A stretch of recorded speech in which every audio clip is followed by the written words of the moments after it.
You've got those big blue eyes, drive me crazy, make me fantasize about you.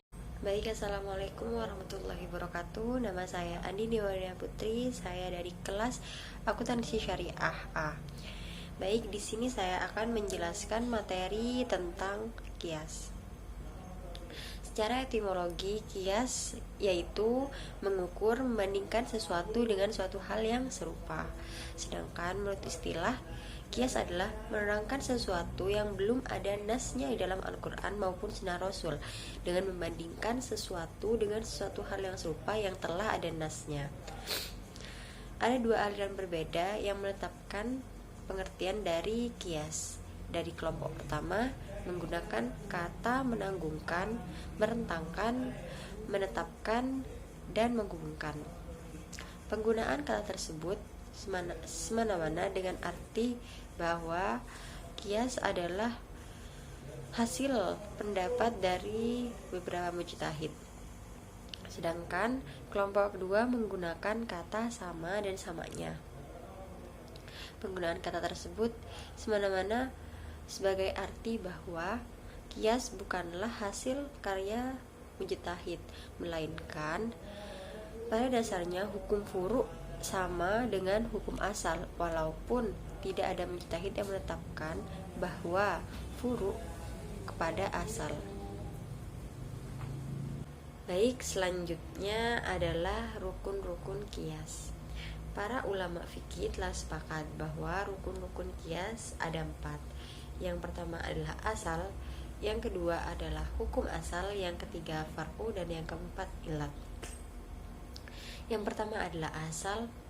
Asal tempat untuk menetapkan suatu hal. Asal yaitu sesuatu yang telah ditetapkan hukumnya baik dalam Al-Quran maupun Sunnah Rasul. Yang kedua adalah hukum asal.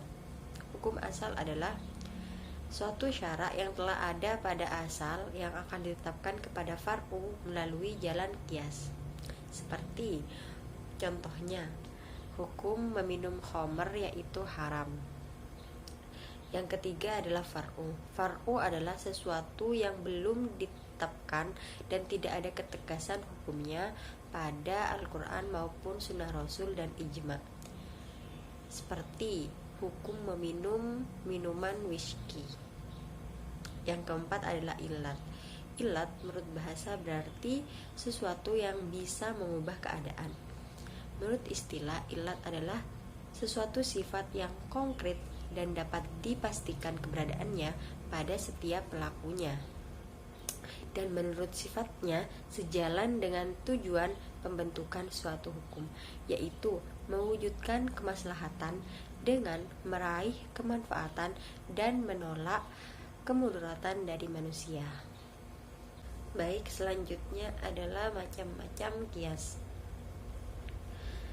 Dilihat dari beberapa bagian, macam-macam kias dibagi menjadi 3. Yang pertama dilihat dari segi kekuatan ilat, yang kedua dilihat dari segi kejelasan ilat, dan yang ketiga dilihat dari segi persamaan cabang kepada pokok.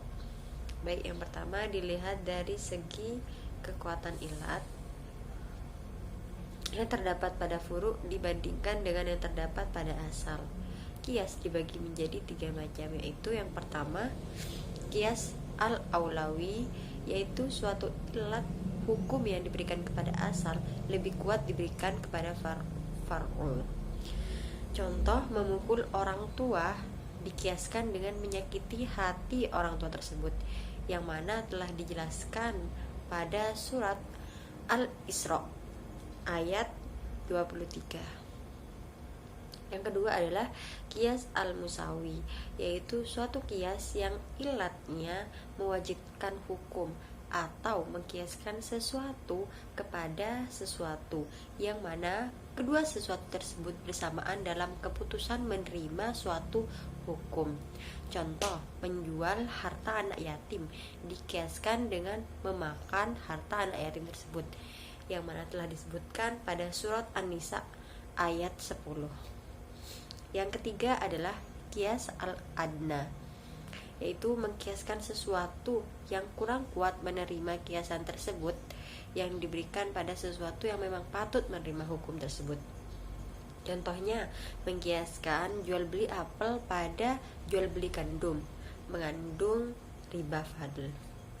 Selanjutnya dilihat dari segi kejelasan ilat yang terdapat pada hukum dibagi menjadi dua macam. Yang pertama, kias al-ajali, kias yang ilatnya ditetapkan nas dan bersamaan dengan hukum asal. Contoh, mengkiaskan budak perempuan dengan budak laki-laki. Kias jali dibagi menjadi 3 macam. Yang pertama yaitu kias yang ilatnya ditunjuk dengan kata-kata. Selanjutnya kias al-aulawi dan kias musawi.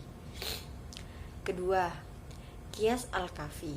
Kias al-kafi yaitu kias yang tidak terdapat dalam nas. Contohnya adalah mengkiaskan pembunuhan dengan barang yang berat, dengan sesuatu yang berat, dan pembunuhan menggunakan sesuatu yang tajam. Selanjutnya dilihat dari persamaan cabang pada pokok menjadi 2 macam, yaitu yang pertama adalah kias makna, yang kedua adalah kias sibehi. Kias makna ialah kias yang cabangnya hanya disandarkan kepada pokok atau satu. Misalnya, mengkiaskan memukul orang tua kepada kata-kata pada perkataan seperti yang telah dijelaskan sebelumnya. Kedua, kias sibihi ialah kias yang fara dapat dikiaskan kepada 2 asal ataupun lebih, tetapi diambil asal yang lebih banyak persamaannya dengan fara, seperti hukum merusak budak dapat dikiaskan dengan hukum merusak orang yang merdeka karena keduanya sama-sama manusia. Tetapi ada pula yang mengkiaskan bahwa kepada harta benda karena keduanya sama-sama hak milik. Dalam hal ini budak dikiaskan kepada harta benda karena lebih banyak persamaannya dibandingkan dengan orang merdeka. Mungkin cukup sekian penjelasan dari saya. Jika ada kesalahan kata, saya mohon maaf. Kurang lebihnya saya tutup. Assalamualaikum warahmatullahi wabarakatuh. You've got those big blue eyes, drive me crazy, make me